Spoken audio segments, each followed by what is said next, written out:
Après l'incendie des cars de gendarmerie il y a un mois à Sainte-Soline, le 1er mai à Paris, ce sont les policiers eux-mêmes qui ont été transformés en torches vivantes.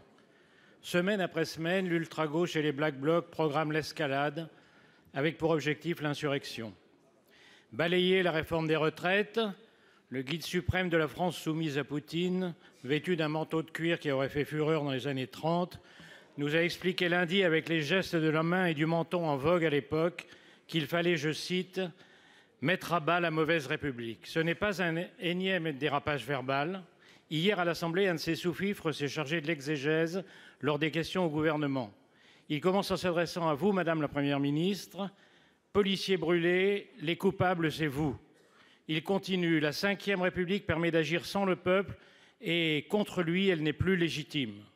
À bas Macron et la mauvaise République, vive la Constituante et la Ve République. Le 14 juillet, vous aurez votre prise de la Bastille. » Cette névrose obsessionnelle de se croire chaque jour le 13 juillet 89, comme d'autres se prennent pour Napoléon, pourrait sembler ne mériter qu'une consultation à Sainte-Anne, mais méfions-nous.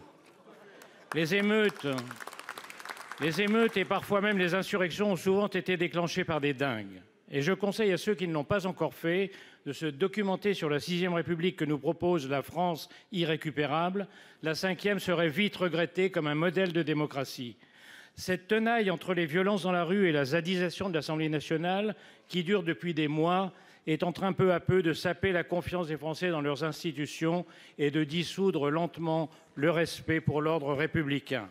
Dans ce contexte, je veux rendre hommage aux jeunes policiers de 27 ans brûlés avant-hier et toujours hospitalisés, mais aussi aux 405 membres des forces de l'ordre blessés depuis ce jour-là et aux 1083 blessés depuis le début de l'année en accomplissant leur mission. Et vous posez ma question, comment adapter notre arsenal juridique pour mieux protéger nos forces de l'ordre face aux voyous organisés parasitant désormais toutes les manifestations avec pour seul but de casser du flic? Pour vous répondre, la parole est à Madame la Première ministre. Merci Monsieur le Président, Mesdames et Messieurs les sénateurs, Monsieur le Président Claude Malhuret. Lundi, à l'occasion de la Journée internationale des travailleurs, de nombreuses manifestations ont eu lieu dans notre pays. Dans la très grande majorité des villes, grâce à la responsabilité des organisations syndicales et à l'engagement des préfets et des forces de l'ordre, les cortèges ont pu défiler sans heurts et les idées s'exprimer pacifiquement. Malheureusement, vous l'avez souligné, Monsieur le Président, une fois de plus, dans plusieurs villes comme Paris, Lyon, Nantes ou Rennes, des casseurs décidés à en découdre avec les forces de l'ordre se sont infiltrés dans les cortèges et ont provoqué des violences parfois très graves. Et en disant ces mots, je pense aux commerçants, aux élus, aux habitants qui ont découvert hier matin leurs vitrines, leur mobilier urbain ou leurs voitures avec de lourds dégâts. Je pense aux manifestants que ces casseurs mettent en danger sans hésiter. Je pense aux parlementaires dont les domiciles ont été visés, aux militants dont certains ont été pris à partie. Je pense enfin et bien sûr à nos forces de l'ordre attaquées dans plusieurs villes dans un déchaînement de violence. Plus de 400 policiers et gendarmes ont été blessés lundi, certains gravement. Et la France entière a été choquée par les images du policier grièvement blessé par un cocktail Molotov. Alors je veux dire aux policiers et aux gendarmes ma solidarité et mon soutien, celui de mon gouvernement et je n'en doute pas, celui de tous les élus dans cet hémicycle.